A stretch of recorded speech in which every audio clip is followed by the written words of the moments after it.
तर आजच्या विजयी मेळाव्यात राज ठाकरे आणि उद्धव ठाकरेंनी एकमेकांचा सन्माननीय असा उल्लेख करत एकमेकांबद्दलची कटुता संपल्याचंच अधोरेखित केलं.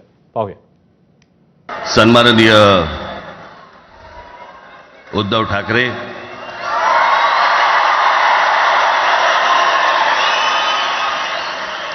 आणि माझ्या जमलेल्या सर्व तमाम मराठी बांधवांनो, भगिनींनो आणि मातांनो,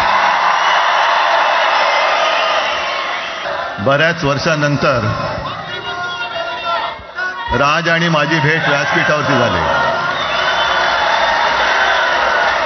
आता पंचायत अशी आहे की त्यांनी मला सन्माननीय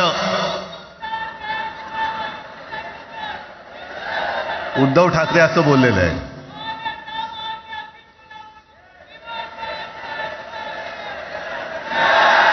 ठीक आहे.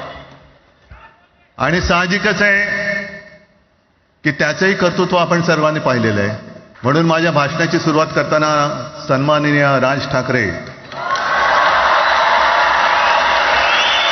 आणि जमलेल्या माझ्या तमाम मराठी हिंदू बांधवांनो, भगिनींनो आणि मातांनो,